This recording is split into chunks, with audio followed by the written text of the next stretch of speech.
Welcome. This is The Dragon Tamers by Edith Nesbit, read for you on Velvet Chapters by Elliot Thorne. There was once an old castle. It was so old that its walls and towers and turrets and gateways and arches had crumbled to ruins, and of all its old splendor, there were only 2 little rooms left, and it was here that John the blacksmith had set up his forge. He was too poor to live in a proper house, and no one asked any rent for the rooms in the ruin, because all the lords of the castle were dead and gone this many a year. So there John blew his bellows and hammered his iron, and did all the work which came his way. This was not much, because most of the trade went to the mayor of the town, who was also a blacksmith in quite a large way of business, and had his huge forge facing the square of the town, and had 12 apprentices, all hammering like a nest of woodpeckers, and 12 journeymen to order the apprentices about, and a patent forge and a self-acting hammer and electric bellows, and all things handsome about him. So, of course, the townspeople, whenever they wanted a horse shod or a shaft mended, went to the mayor. John the blacksmith struggled on as best he could, with a few odd jobs from travellers and strangers who did not know what a superior forge the mayor's was. The 2 rooms were warm and weather-tight, but not very large, so the blacksmith got into the way of keeping his old iron, his odds and ends, his faggots, and his 2pence worth of coal in the great dungeon down under the castle. It was a very fine dungeon indeed, with a handsome vaulted roof and big iron twin rings, whose staples were built into the wall, very strong and convenient for tying captives to, and at one end was a broken flight of wide steps leading down no one knew where. Even the lords of the castle in the good old times had never known where those steps led to, but every now and then they would kick a prisoner down the steps in their light-hearted, hopeful way, and sure enough, the prisoners never came back. The blacksmith had never dared to go beyond the 7th step, and no more have I, so I know no more than he did what was at the bottom of those stairs. John the blacksmith had a wife and a little baby. When his wife was not doing the housework, she used to nurse the baby and cry, remembering the happy days when she lived with her father, who kept 17 cows and lived quite in the country, and when John used to come courting her in the summer evenings, as smart, with a posy in his buttonhole. And now John's hair was getting grey, and there was hardly ever enough to eat. As for the baby, it cried a good deal at odd times, but at night, when its mother had settled down to sleep, it would always begin to cry, quite as a matter of course, so that she hardly got any rest at all. This made her very tired. The baby could make up for its bad nights during the day if it liked, but the poor mother couldn't. So whenever she had nothing to do, she used to sit and cry, because she was tired out with work and worry. One evening the blacksmith was busy with his forge. He was making a goat shoe for the goat of a very rich lady, who wished to see how the goat liked being shod, and also whether the shoe would come to 5pence or 7pence before she ordered the whole set. This was the only order John had had that week, and as he worked his wife sat and nursed the baby, who, for a wonder, was not crying. Presently, over the noise of the bellows and over the clank of the iron, there came another sound. The blacksmith and his wife looked at each other. "I heard nothing," said he. "Neither did I," said she. But the noise grew louder, and the 2 were so anxious not to hear it that he hammered away at the goat shoe, harder than he had ever hammered in his life, and she began to sing to the baby, a thing she had not had the heart to do for weeks. But through the blowing and hammering and singing, the noise came louder and louder, and the more they tried not to hear it, the more they had to. It was like the noise of some great creature purring, and the reason they did not want to believe they really heard it was that it came from the great dungeon down below, where the old iron was, and the firewood and the 2pence worth of coal, and the broken steps that went down into the dark and ended no one knew where. "It can't be anything in the dungeon," said the blacksmith, wiping his face. "Why, I shall have to go down there after more coals in a minute." "There isn't anything there, of course. How could there be?" said his wife, and they tried so hard to believe that there could be nothing there that presently they very nearly did believe it. Then the blacksmith took his shovel in one hand and his riveting hammer in the other, and hung the old stable lantern on his little finger, and went down to get the coals. "I am not taking the hammer because I think there is something there," said he, "but it is handy for breaking the large lumps of coal."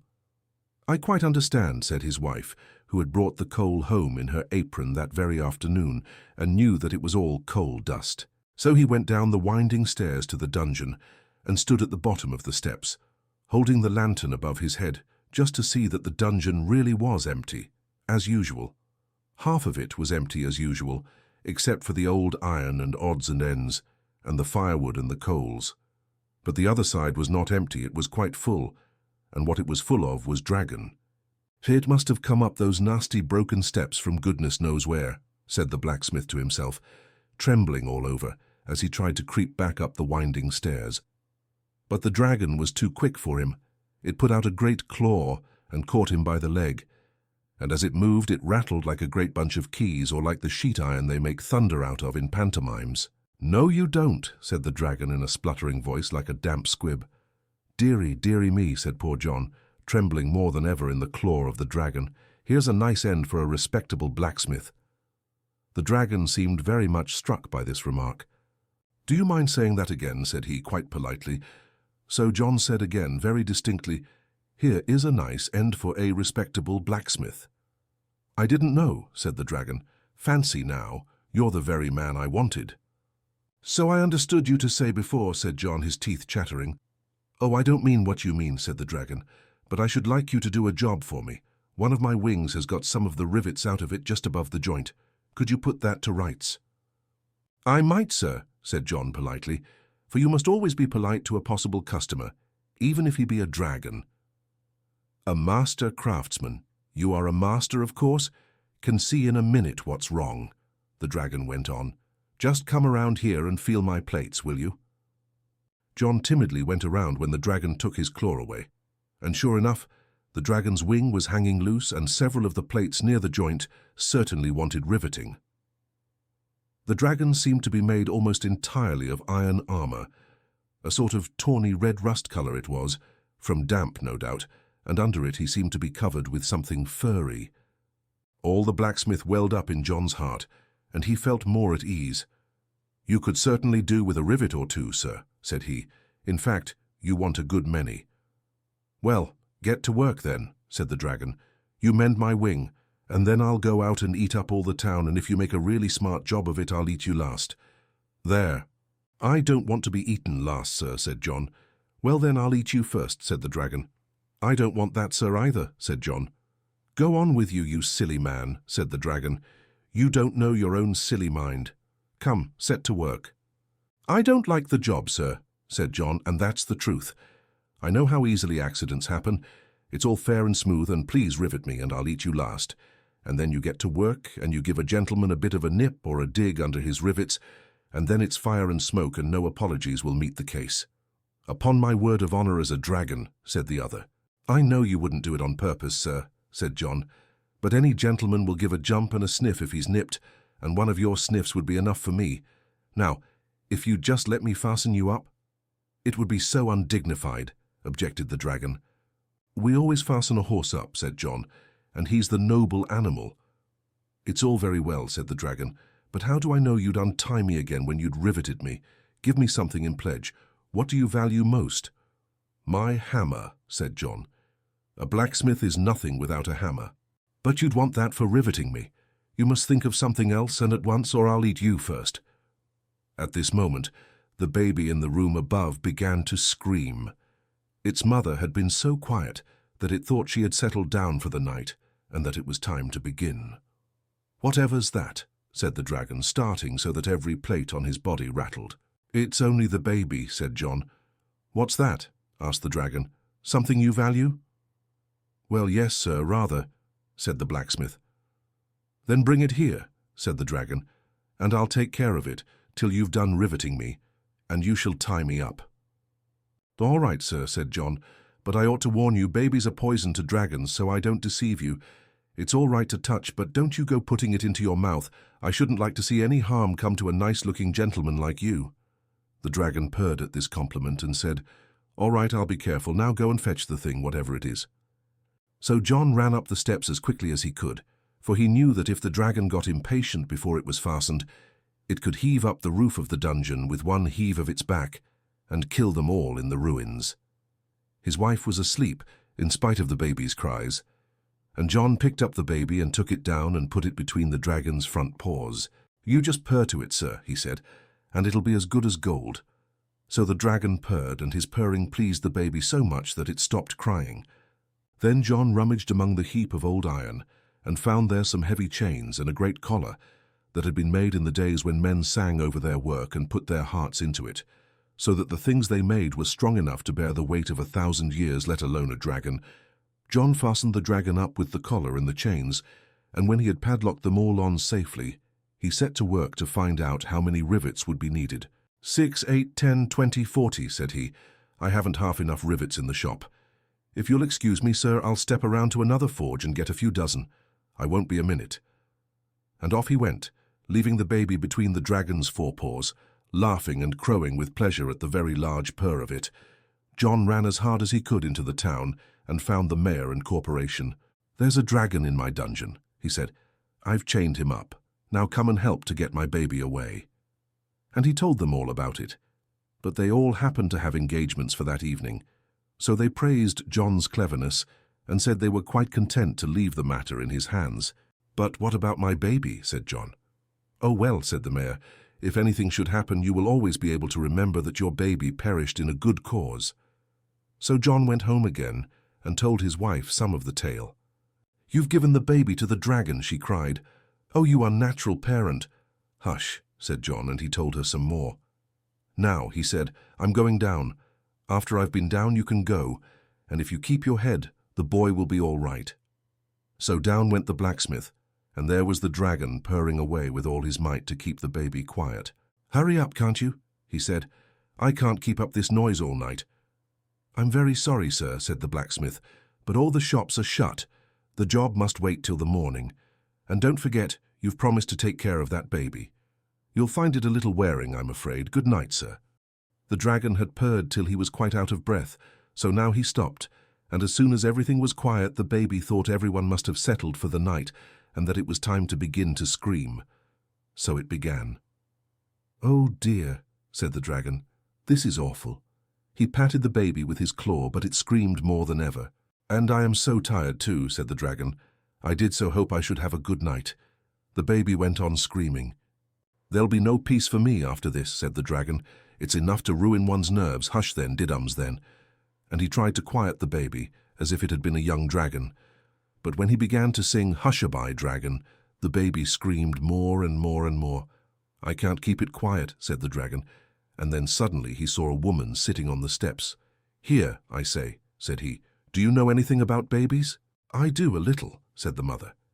"Then I wish you'd take this one and let me get some sleep," said the dragon, yawning. "You can bring it back in the morning before the blacksmith comes." So the mother picked up the baby and took it upstairs and told her husband, and they went to bed happy, for they had caught the dragon and saved the baby. And next day John went down and explained carefully to the dragon exactly how matters stood, and he got an iron gate with a grating to it and set it up at the foot of the steps, and the dragon mewed furiously for days and days. But when he found it was no good, he was quiet. So now John went to the mayor and said, "I've got the dragon and I've saved the town." "Noble preserver," cried the mayor, "we will get up a subscription for you and crown you in public with a laurel wreath." So the mayor put his name down for £5, and the corporation each gave 3, and other people gave their guineas and half crowns and crowns, and while the subscription was being made, the mayor ordered 3 poems at his own expense from the town poet to celebrate the occasion. The poems were very much more admired, especially by the mayor and corporation. The first poem dealt with the noble conduct of the mayor in arranging to have the dragon tied up.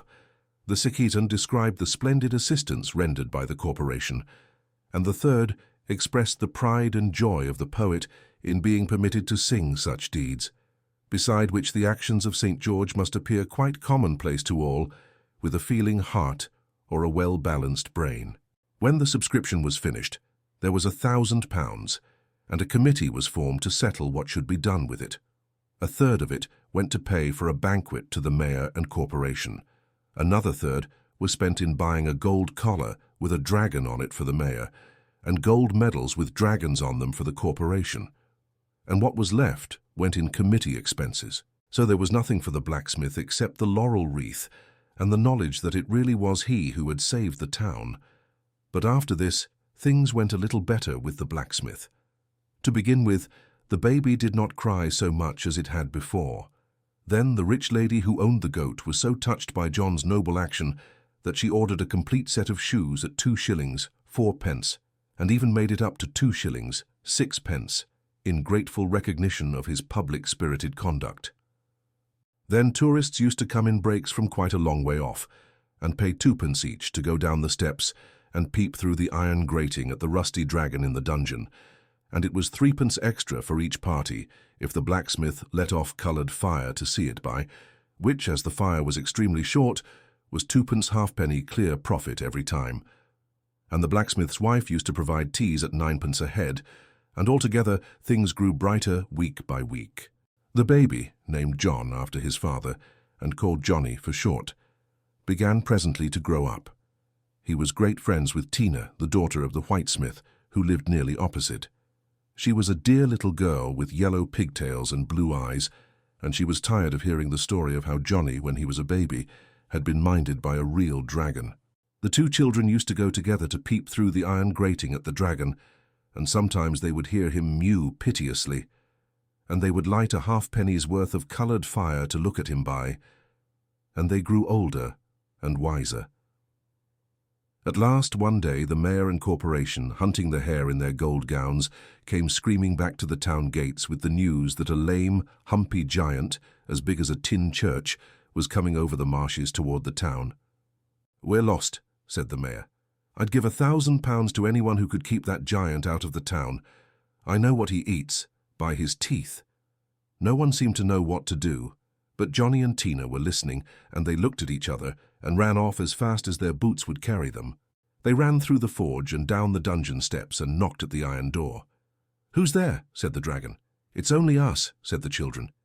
And the dragon was so dull from having been alone for 10 years that he said, "Come in, dears." "You won't hurt us or breathe fire at us or anything?" asked Tina, and the dragon said, "Not for worlds." So they went in and talked to him and told him what the weather was like outside and what there was in the papers, and at last Johnny said, "There's a lame giant in the town. He wants you." "Does he?" said the dragon, showing his teeth. "If only I were out of this." "If we let you loose, you might manage to run away before he could catch you." "Yes, I might," answered the dragon, "but then again I mightn't." "Why? You'd never fight him," said Tina. "No," said the dragon. "I'm all for peace, I am. You let me out, and you'll see." So the children loosed the dragon from the chains and with the collar, and he broke down one end of the dungeon and went out, only pausing at the forge door to get the blacksmith to rivet his wing. He met the lame giant at the gate of the town, and the giant banged on the dragon with his club as if he were banging an iron foundry, and the dragon behaved like a smelting works, all fire and smoke. It was a fearful sight, and people watched it from a distance, falling off their legs with the shock of every bang, but always getting up to look again. At last the dragon won, and the giant sneaked away across the marshes, and the dragon, who was very tired, went home to sleep, announcing his intention of eating the town in the morning. He went back into his old dungeon because he was a stranger in the town, and he did not know of any other respectable lodging. Then Tina and Johnny went to the mayor and corporation and said, "The giant is settled. Please give us the £1,000 reward." But the mayor said, "No, no, my boy, it is not you who have settled the giant, it is the dragon. I suppose you have chained him up again. When he comes to claim the reward, he shall have it." "He isn't chained up yet," said Johnny. "Shall I send him to claim the reward?" But the mayor said he need not trouble, and now he offered £1,000 to anyone who would get the dragon chained up again. "I don't trust you," said Johnny. "Look how you treated my father when he chained up the dragon." But the people who were listening at the door interrupted and said that if Johnny could fasten up the dragon again, they would turn out the mayor and let Johnny be mayor in his place. For they had been dissatisfied with the mayor for some time and thought they would like a change. So Johnny said, "Done," and off he went hand in hand with Tina, and they called on all their little friends and said, "Will you help us to save the town?" And all the children said, "Yes, of course we will. What fun." "Well then," said Tina, You must all bring your basins of bread and milk to the forge tomorrow at breakfast time. And if ever I am mayor, said Johnny, I will give a banquet and you shall be invited, and will have nothing but sweet things from beginning to end. All the children promised, and next morning Tina and Johnny rolled their big washing tub down the winding stair. What's that noise? Asked the dragon. It's only a big giant breathing, said Tina. He's gone by now. Then, when all the town children brought their bread and milk, Tina emptied it into the wash tub, and when the tub was full, Tina knocked at the iron door with the grating in it and said, May we come in? Oh, yes, said the dragon. It's very dull here. So they went in, and with the help of 9 other children they lifted the washing tub in and set it down by the dragon. Then all the other children went away, and Tina and Johnny sat down and cried. What's this? Asked the dragon. And what's the matter? This is bread and milk, said Johnny. It's our breakfast, all of it. Well, said the dragon, I don't see what you want with breakfast. I'm going to eat everyone in the town as soon as I've rested a little. Dear Mr. Dragon, said Tina, I wish you wouldn't eat us. How would you like to be eaten yourself? Not at all, the dragon confessed, but nobody will eat me. I don't know, said Johnny. There's a giant. I know I fought with him and licked him. Yes, but there's another come now. The one you fought was only this one's little boy. This one is half as big again. He's 7 times as big, said Tina. No, 9 times, said Johnny. He's bigger than the steeple. Oh dear, said the dragon. I never expected this. And the mayor has told him where you are, Tina went on. And he is coming to eat you as soon as he has sharpened his big knife. The mayor told him you were a wild dragon, but he didn't mind. He said he only ate wild dragons, with bread sauce. That's tiresome, said the dragon. And I suppose this sloppy stuff in the tub is the bread sauce? The children said it was. Of course, they added. Bread sauce is only served with wild dragons. Tame ones are served with apple sauce and onion stuffing. What a pity you're not a tame one. He'd never look at you then, they said. Goodbye, poor dragon. We shall never see you again, and now you'll know what it's like to be eaten. And they began to cry again. Well, but look here, said the dragon. Couldn't you pretend I was a tame dragon?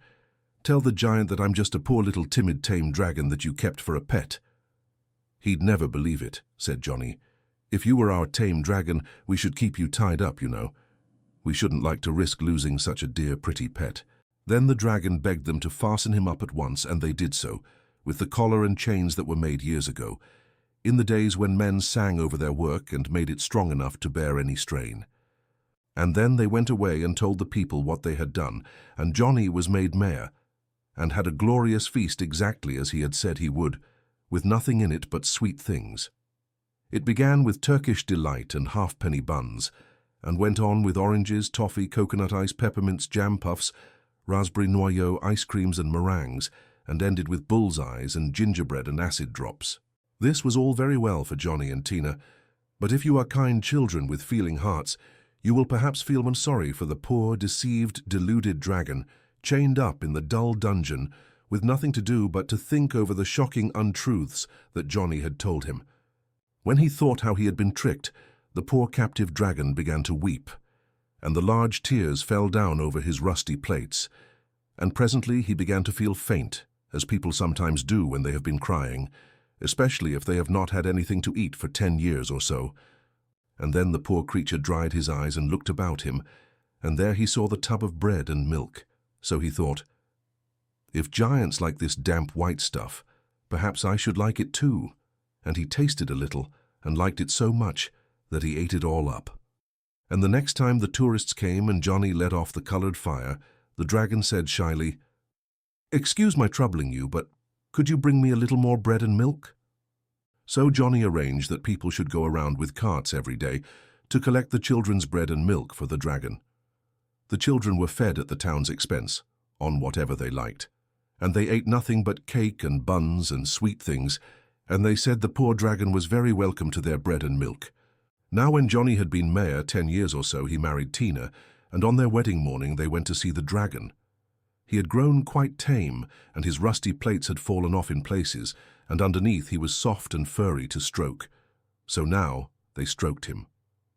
And he said, I don't know how I could ever have liked eating anything but bread and milk. I'm a tame dragon now, aren't I? And when they said that, yes, he was, the dragon said, "I am so tame, won't you undo me?" And some people would have been afraid to trust him, but Johnny and Tina were so happy on their wedding day that they could not believe any harm of anyone in the world. So they loosened the chains, and the dragon said, "Excuse me a moment. There are 1 or 2 little things I should like to fetch." And he moved off to those mysterious steps and went down them, out of sight into the darkness. And as he moved, more and more of his rusty plates fell off. In a few minutes they heard him clanking up the steps. He brought something in his mouth. It was a bag of gold. "It's no good to me," he said. "Perhaps you might find it useful." So they thanked him very kindly.